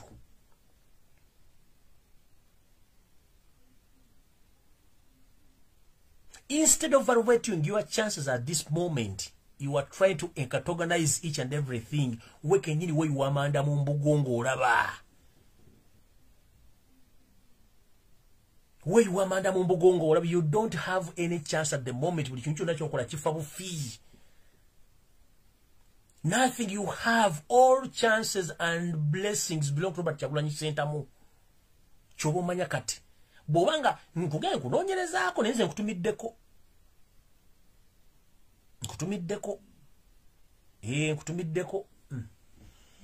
Momo keeping on nga mwakinga Facebook account zino tujaziberako tujazirwanirako. But please unfollow and block struggle page, Freddy Kajubi Lumbuye page. Please unfollow, report and block it with immediate effect. Tugenda kuba tukolera kono. Soon or later tusobola okuswitchinga tudda ku YouTube channel. Eyo mbitegedde bulungi sagala baluisa naye ekyabadde Canada Museveni ku nnyonyi ya presidential jet nabye nnoonyereza bulungi nenga mujja kuba bulungi. Mijja kuba bulungi zembatege nkutumiddeko. Ntumidde ne kuba iso bonna abawa recordinga videos ne muzo wa Museveni abawandika notes. Tumidde kuba Semwai abawamba banna Uganda namwe mbatumiddeko. Ntumidde ku balamuzi mwenna abalya mu nsi ya Mulugo namwe mbatumiddeko. Tumidde ne ku parliament ejjudde abasajja abakuusa ababbi abafere nga mwenna temusobola kuloleza ggwanga mweroozaako mukamba tumiddeko. Tumidde ne ku bapoliisi mwenna bali mu ggwanga mulowooza nti mumwasoka mu poliisi omuli Luku Wesigire Enanga omuli Inspector General of Police Rokech. You are talking as if you are the one who started Uganda. Peter Rokech, the mafia bandit, the so-called Simanyi special, tactically from Somalia. You have crimes against humanity in Somalia. Remember, I'm still doing research on you, so stop talking arrogantly. Museveni is just using you like a piece of cloth. After getting what he wants, he will dump you. So Peter Rokech, please behave. You are not Omunyarwanda, you are a person from northern Uganda. Please behave. There are so many people being used and dumped. So behave. Okotho Ochora, how are you, mister? Hope you're okay. Please try the best to pay your people, your workers in police, instead of just sleeping in the office. Locate, instead of intimidating people, please try the best to pay all police officers in Uganda, because they lack food, they lack shelters, they lack where to sleep. There are so many problems in police. Police officers are not paid. They sleep badly. Their kids are not at school. They even don't have food to eat. They are not paid for. They are still waiting for their month. But you are here bossing, talking a lot of nonsense in the public. You know that the people you lead, they are badly off. Okoth Ochola, please, the so-called Inspector General of Police, the shadow Inspector General of Police, please try to talk like a gentleman, care about all the serving police officers than serving the master who is not a Ugandan and soon is going. You understand? So, Mr. Lokech, soon or later you're going to be dumped and no one is going to care about you, because you also have a problem. You have some crimes against humanity in Somalia. Remember, all the files are on the table. So please, stop talking like that you are the one who started Uganda. You understand? And njagala kutumira ku winyi dot badde mwerabidde. Chief Justice winyi dot jebale ko sebo kansubiro oli bulungi. Ndowooza music omuwulira bakuyise mu State House mufunodo ko mugendo okulabirizaako mu Endobeso tulakusera mutano wa Kalekezi nawo kutumiddeko kyogenda okulayiriza tokimanyi kubanga soon oleta bagenda baga mutuletereza tukumwarangire Omumpembeso tutasuna mtonaka nga teziriwo noza chief which we are chief justice winyi dot nawe kutumiddeko nchimanyi oli mu chambers zeeyo wewe bakubutebe nayo byokubya kutukako tubitegeera ekitu italabada style buligo ulyanga ayogera mu parables alumba Kyagulanyi Sentamu is mentally sick, is suffering from disease called Kyagunanyilism.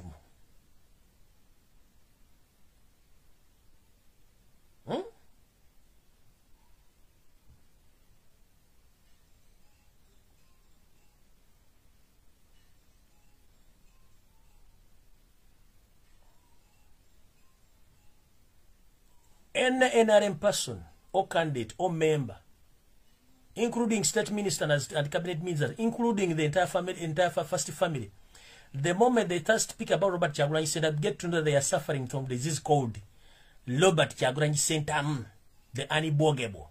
They are in panic because of just one man who is 38 years of old. Abantu bateganya bayina emyaka nga luna bogatte emyaka just jagundu ja cabinet ba minister bayina emyaka 10 bayina emyaka omutwalo gumu bonayo bagatta omuntu abatawanya emyaka 38 bogatta cabinet ministers bonna bayina emyaka omutwalo gumu bonna omuntu abatawanya emyaka 38 abatawanya wa myaka 38 bo bagatta bayina bonna bogatta cabinet minister ne ba state ministers bayina emyaka omutwalo gumu ninga abatawanya myaka 38.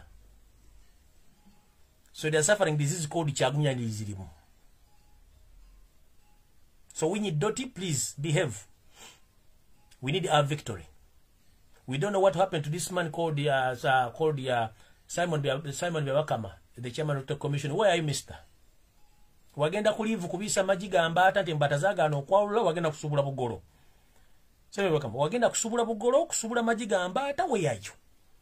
I hear in a jembe waleka mu office in a jembe bayitani ondo simanyani in a jembe yogera mu commission yogera ngiri bati sempa fungo bugolo mukamwa ondo simanyani Bukenya oyo Bukenya lubale wo mulamu tasamirirwa cheji kuogeza bintu byotamanyi ba kuteekawo nga sekamwa oyina kuogera bintu byoyina kuvunanyizibwa mu meza ya Samuel Bewakama yaleka otosobola jijjamu kubanga gwenda omutwego mukalu olinga laptop etali mu Windows.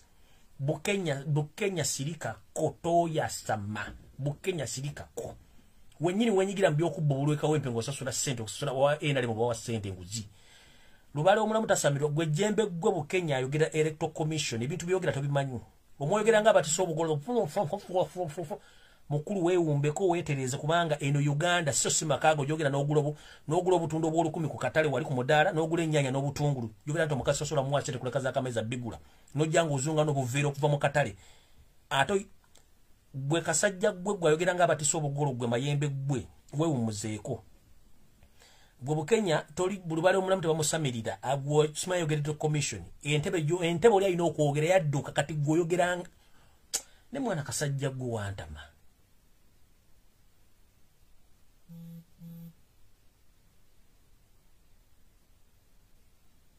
Bumotambula no buvera buno bwa bulaka ngoguzo obutungulu ku mudale ne green pepper ne nyanyi jobero mukazi omwezi akameza nabigula bizikusiwa mwewumbeko mukulu sirikako mwewumbeko Bukenya zine ensonga za gwanga sizi zo family yo tasobola kulekera sereza akameza mukazi yigulire ebintu ngola sende zikuluma bwe sirika Bukenya behave sirika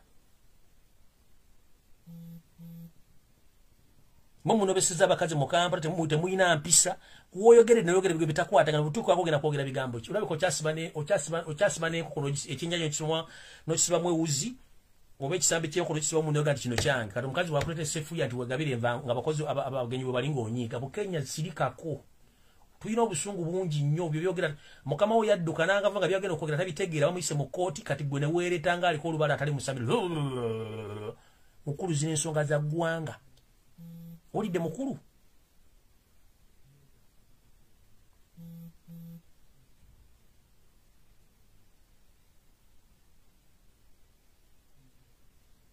banga mukama we kenyiri Mumpembeso yaga nti kisirani katate gwoli ki muntu swaza basajja bakulu musajja yogera nga aliko olubale oli ayina byogera yadduka oba alisira liyo oba mulise mutatu bale sono n'engala biye aze musimanyize njogera nti ole gwochale ngero bachagula nyi sentamu mukama we yaddukira tasobola byogera mu kkono mugagenda mu livu tujja kuzange kulonda ku byonga koti ragidde kuwedde gojjo yogera olinga amaye olinga ejjembe namba ka olinga buno obukazi emyaka 18 bubaga soyotere emmere babuwe emmere babugiteka ngofunku nantama lubu Kenya sirikako ensonga z'obulusirikako kubanga n'okulonda tewalonda entabi y'ababaka mabaya jidduka mungeemoocha gusigala mu katebe kali mu mayunigo gy'obeera nga bakufuira omukka n'emmindi gye muzifuira eri kubanga wenna okalula maaso linga ente erinnya loole mukulu sirikako toddamu twasamira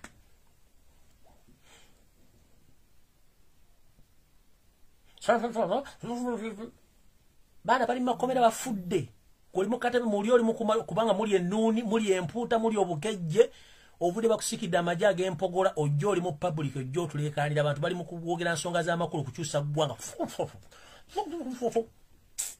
bastade weetereze mukulu weetereze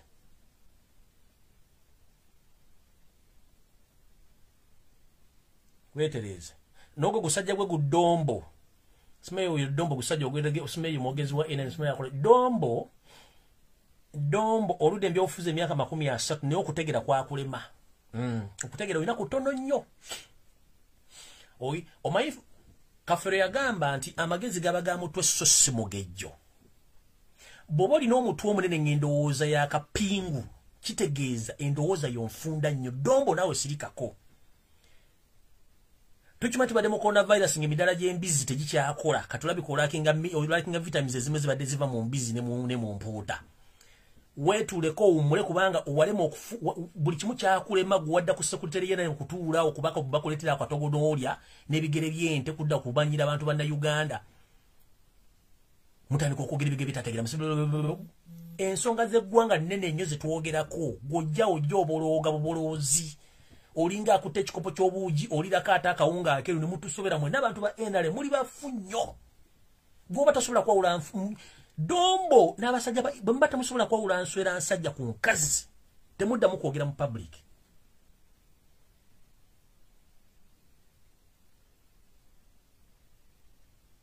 Emmanuel Dombo mwozimbiza amatama nga tosobola kwawula nswera nsajja ku nkazi obwongo bakwata kijiko ne babusena ku abantu ba NRM balinganga basena ku obwongo bakwata kijiko ne basena ku obwongo bati bali awo Mubuli kujja kuzimbanga seko kongegenda kulwana maseko zobegenda okukwana egenda okukanga eteke biwatiro wansi nezimba gatalo nejange nenga tina kigenda kukola kuticha kukulukuluka ngendo dombo bwati wetereze mukulu dombo mwana basajja ba NRM mwene entegera ya moya Mungu baba basena ko obwongo bakuteka kijjo basena ko buli mwavali ayogera bogezi opetera nchi basula kumanya kuba bambata musobola kusoma constitution kikitegeeza notuno omusajja ennanga omusajja omukulu alina n'abaana abategera batusena okufumbira najja n'ayoleeta engala biye ennanga najja mbasaasidde kona wanagula simita muna manasigala mutegera bulungi kubanga mbale muyitere muli ennuuni zammwe muli embizi muli empuuta amu tubasangana maka dombo okunywa amaluwa kwakumalamu olumu n'enseke wagendanga nazo n'odduka nazo bakubanja siriza mato sobola zisasula ojja onyumya mu bantu Mseveni wakwagana kitakufula minister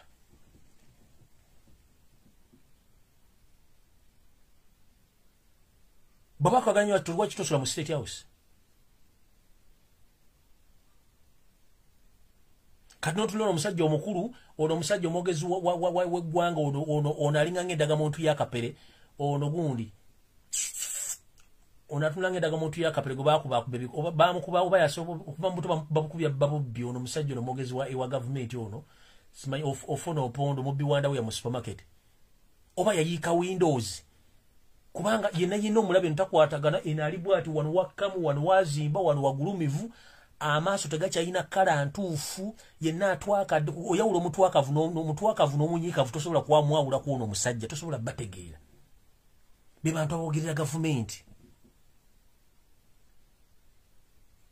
ennanga oba oli ku mmere ya nadi zisimaina bakomere ya nadi kubanga ozimba katolinga gavumenti ya Museveni eretera okwabika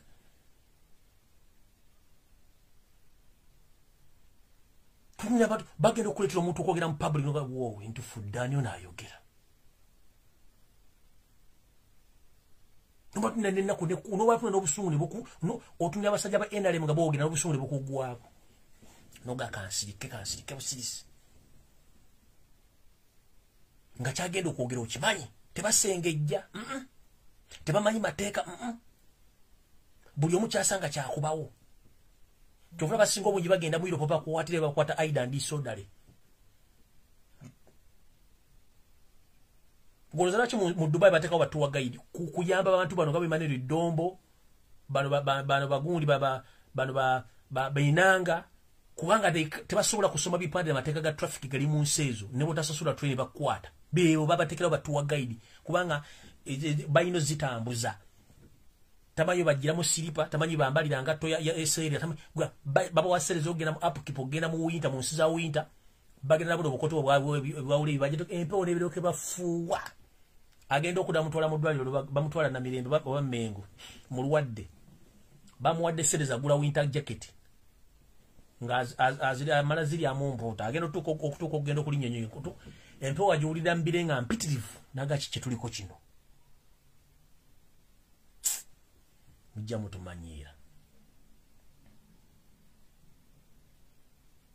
bantu benalemu bantu muri bazibu nnyo mulinga ng'enjala enume ekiro kubanga tolina formula tolina gas tolina manda tolina kyogenda fumba ssaawa naye ng'olina enjala ekuluma ekkalakata kati basajja ba NRM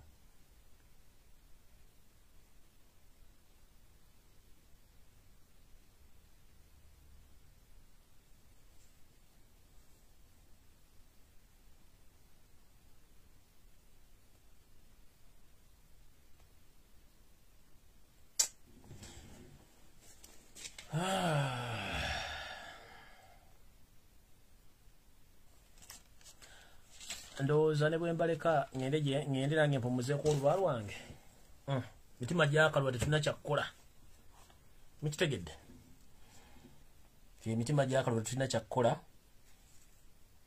enanga emirimu gyasobola kumuwulira kulya byennyanja kati enanga ibet kati kankubulire gavumenti ya Museveni oluvaako enanga ebyennyanja byewakalya bigenda kugamba obipange tosobola kuzza omuto gwa kyennyanja lokizawo kyonna kipanga n'amagumba muno muwulire engege ng'ayiriko olubaali enanga wanudde ojja kuzuuka gavumenti ya Museveni ng'evuddeko within 2 months from now ebyennyanja byewali ebyennyanja bigenda enanga please come and repair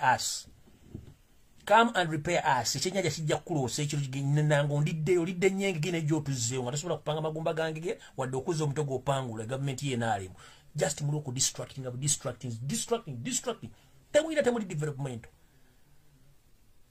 bena abantu babbi balimba olugudo lw'obusabala Museveni yalulonchi ngano bagenda baleta abafere baleta tractor bazikunganya mu busabala bazeta bazipanga bayo ntumuzo z'omusenyu nganya n'amayinja trip zalinga 2 najja ngenda kulonchi ngo olugudo luno era abantu b'ebusabala muri barungi nnyo mwatu wadde ettaka kibadde kizibu kyaffe nti abantu bali baganyo tuwe ettaka okukiriza naye kati bantu wadde ettaka ono mukyala minisita w'ebyenguudo wuuno wanaze n'abantu batuwadde ettaka tractor zizino n'abakozi baabano ne baleetawo mukyayina ali fake ono mukyayina yagenda okuweerwa contract okuzimba oluguudo luno so abantu b'ebusabala oluguudo bagenda okulukola kumba anoonya kalwa omufere ne bafere banne ono kajina ono subai ni kajina nga wali oyo mufu mukyalo mufu tabye sente asula mpijowe n'abafira n'abateeka oluguudo lw'obusabala omusajja agenda tuwa ani eyo system bwe badde forever tebagenda ddukola bagenda ddukola byebyo babaddemu kubalimba bwe mugwamu ng'anyiiga kubanga akimenti enguudo zaakola zimutawanya za mu Buganda zimutawanya obwongo n'alinnya kutti ate njagala mwetegereze nnyo omusajja ono wabaalimba the moment Museveni atandika okusitamalinga okunanaagira manya alimba ekyo mutegere n'amaaso gano abaalimba kasita tekako bugalubi nabutekano bwasi nabanga zino kiriva kati bwati manya alimba ata kasita kanula amaaso gano ataka amaaso bwana abaalingiza bani abayagala kumanya mu audience bani bwakanula amaaso bwati ababakanga bukanzi bwati kati bwabakanga bukanzi bwati muyina okuyiga abasajja bano nti balimba kubanga kyabadde abalimba kampeni zago bugula wakyaliwo entomo z'amanyeeza bayo n'omusenyu weziri factories bagula during campaign n'enguudo zikola weziri bazikola Mbabuuza emyosime emyogano gye bagambye emyogano mu campaign baga musime muletendaga muntu tubawe aliko bakyasaba endaga muntu nini aliko bakyasaba nini namba mbadde ngenda kuumuza video njagala babuuza kati aliko bakyasaba nini namba kati if I may ask kwaliko okugaba emyogano sime emyogano project yansi where is emyogano who are those people benefiting in emyogano where is the money right now? It's because you can't understand the philosophy of politics in Uganda. Museveni has been lying Ugandans to the extent that he can lie you nti agenda kuwa obulamu nenga tabulina okuba nenyinyi yetaaga bulamu.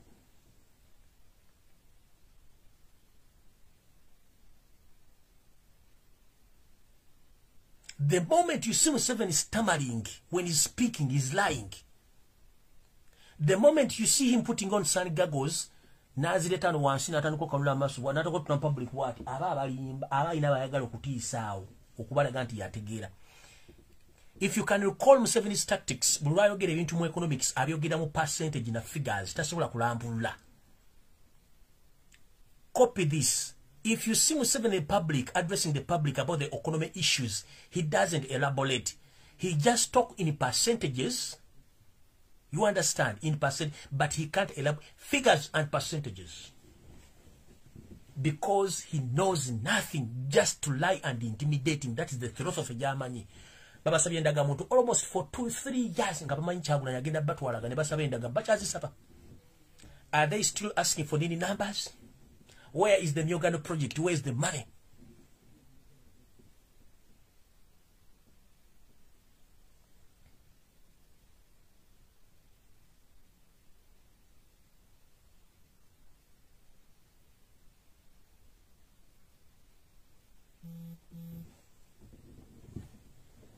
Najja n'ebitabo n'abiteeka olagamba I'm going to teach you.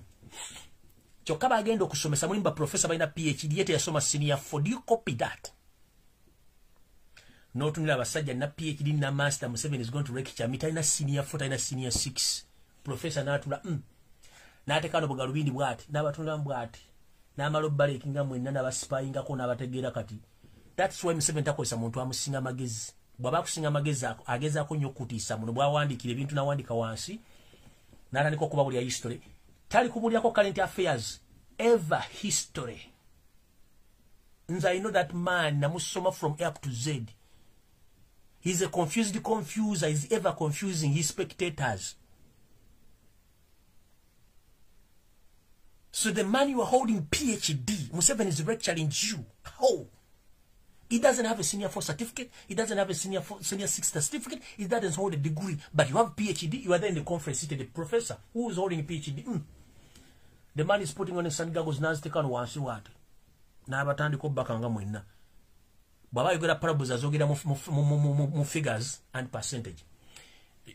You know the GDP of Uganda has risen to 0.7%. According to the previous,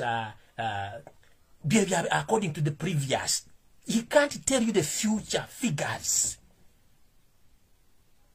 He can't tell you the current figures, and he can't elaborate because for him, he knows that if you confuse Ugandans in figures and the percentage, that's all. He can't elaborate. But on those people whom he is confusing, they are the lecturers, the professors, and doctors in mathematics in Makerere University, even on the international level. They are there.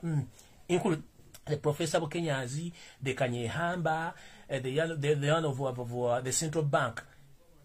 The man is lectured. Not the Chichibino going to be post now and Ika. I take us, but no more at the Galvin Manyan Katiava Fumba.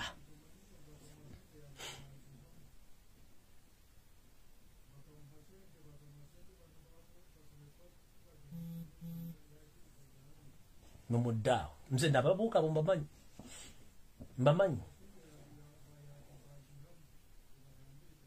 And shame upon you all professors and the lecturers of Makerere University, Chambogo, all big institutions in Uganda. The man calls you in a conference and he lectures you, but the man doesn't have even a single senior 4 certificate and a senior 6, even a degree. But you are there busy listening to the man who is ever confusing you. Shame upon you. That's why Uganda where it is, it doesn't move. Because you fail to advise that gentleman. Right now, the country is heading in political catastrophe. No one can stand in front of him and challenging him that the way how you conduct a political situation in Uganda is wrong. Everyone is quiet. Because the man is holding guns, he's having guns, in orders. No, everyone is keeping quiet. You have a degree in politics. Why don't you advise this gentleman? Doctors, if this man that is insane is running mad, why don't you advise him to sit aside? Full professors, doctors, lecturers, they are just there, them confused. Twatere mbundu, twagure, twatunge ettaka, twavuga zimpenko nitulina zifaamu, twawuje ebigojolo, twafirwaza Abaganda, twazimba amagorofa e Bulaya. Ati ne tutunge ensibi. Ati na Uganda bakorofi. That's the system there. Kati mama bwajja nayogera ebintu byene mu lulimi lwo nabyogera ne mbeera munene mulo bananga atwagala nnyo. She's the mother of the nation. Mother of the nation.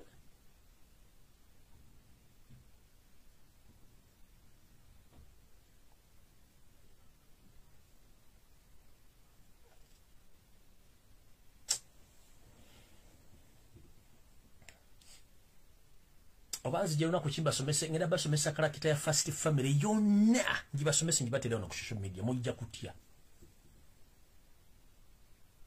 The problems we the Ugandans we are facing, it's because of those so-called elite people, the educated people. They are misleading us. And they are led by someone who even doesn't qualify to be in that office. First and foremost, is not qualified. He doesn't have even qualified to be there. He lacks the senior 4 certificate, senior 6, and even a degree. But he's leading lecturers, professors, whom even they can't advise that gentleman that enough is enough. They're busy, keeping quiet. That's the problem.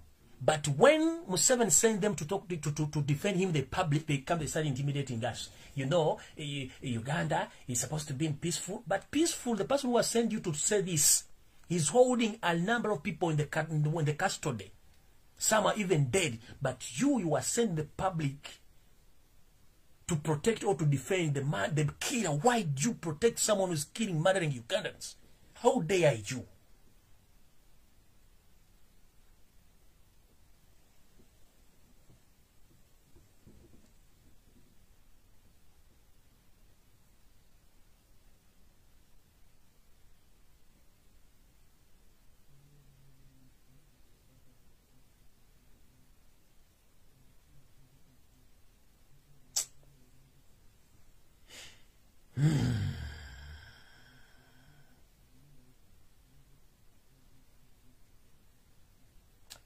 Enchara kumeka enchara wakuna nani zine basomesa karakita ya first family buli omu ne mba masomesa ne mula kyategeeza ne kyali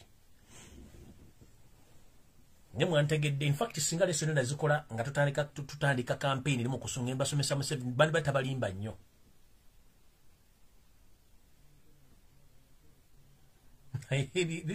Ebyocha bigwa ebiwoma bigwa byocha kambaleke mugende ku lives endala mukama bankomire mweraba sikanona ku ranger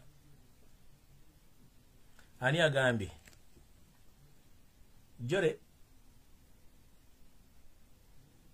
want to be invited ninga sira bwana kanda bwana nange mu inviting Jore maluka 2 minutes.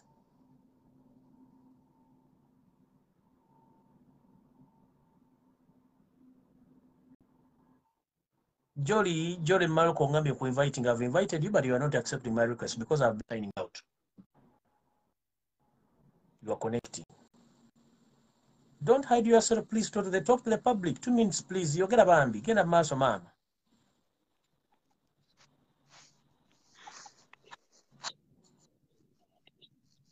Wanji mama. Hello. Wanji. Jebale ko teacher. Nkale mama nawe jebale. Ale. Ense kuulira naye weekwese.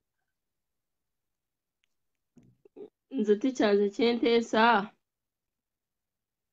Nze nteesa kukuta Museveni. Oyagala mutta. Iye. Banaye nze singa nina obukibuuzi. Omusajja Kigwe wala kitomutta twagala labe ku Uganda empya nga Uganda ekulaakulana tetwagala kutta bantu ffe tetuli batemu.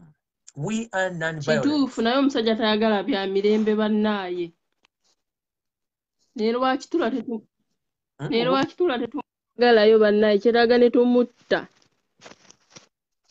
Naye we are non-violent twagala kumulaga Uganda empya nga bw'ekyuka mirembe peacefully twagala mutta. Bayibuli etugamba bw'eti nti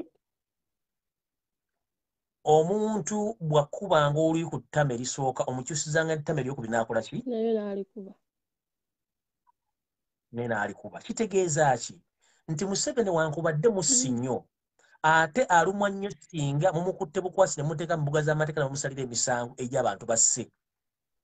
Okitegeera? Ye nga ye temumusse. Ekyokubiri twagala okulaga Museveni nti ebintu bye badde akola tebadde mu mateeka Uganda esobola okukulaakulana waatali ng'abizeeko ebbali. Okay. Tegede munnange. Engeri gy'oli omukazi mujja bwakuloganga tomuloganga omuliro tegugenda na muliro. Ate tokkirizanga ddogo kubanga eddogo bwe baloga bwongo kasita oli aga nti yakuloze n'okkiriza nti yakuloze oba bakuloze. Katonda atalabika akolera ebintu nga tomumanyi kati gobokkiriza nti bakuloze baba bakuloze kati mujja bwakuloga tomuloganga gwe sirika busirisisa Katonda ajja mmulizo. Kitegedde munnange? Kitegedde ticha naye omusajja atumalawo. Leo tumwagala kajja labe Uganda ng'ekyuka. Olidde mukwano. Kitegedde naye omusajja atumalawo bannaaye atumalawo. Atumalawo naye munnange eriyo n'abaali batta abantu okusinga ku ye naye baagenda. Baganya obbata mu makomera baba banja emisango egitaliiyo. Nze yantamu oyo okuva eyata brother wange bana era nze neemukwatako. Bana yemufumita. Yamuttira wa? Yamuttira wali eri. Yamuttira wa? Baamukuba essasi mu mbiriizi. N'afa wano mu Novemba. Baamukubira wa? Wano ku ttaawo ng'asala yali ava ku mulimu. Bambi nga kitalo nnyo. Mukama akugumye bambi. Omusajja oyo yantama bannaaye. Yakwagaliza ekibi gwe omwagalizanga mirembe. Kyekyo naye tajagala. Banaye nga tumwegayiridde. Pulezidenti waffe yamulya. Akimanyi.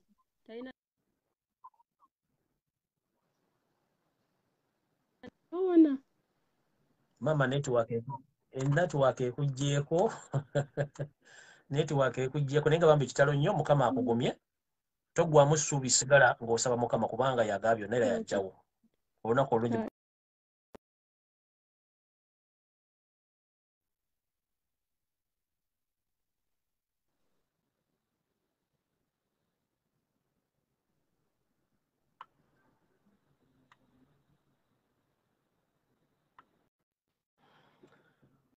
Bannange enteesa gye muwulidde si yange si ya peegi eno ya mukyala alina obulumi olw'ensonga nti Muganda baamutta abantu bangi ab'ekika ekyo gye bali bangi naye tewali kyakkola nze enkola yange mugimanyi we are non-violent tetwagala kutta muntu era netumwagala abeere mu nsi mu Uganda agirabe nga kwetuli bulungi so bane Mukama bankomera takomera mpeera mweraba bye.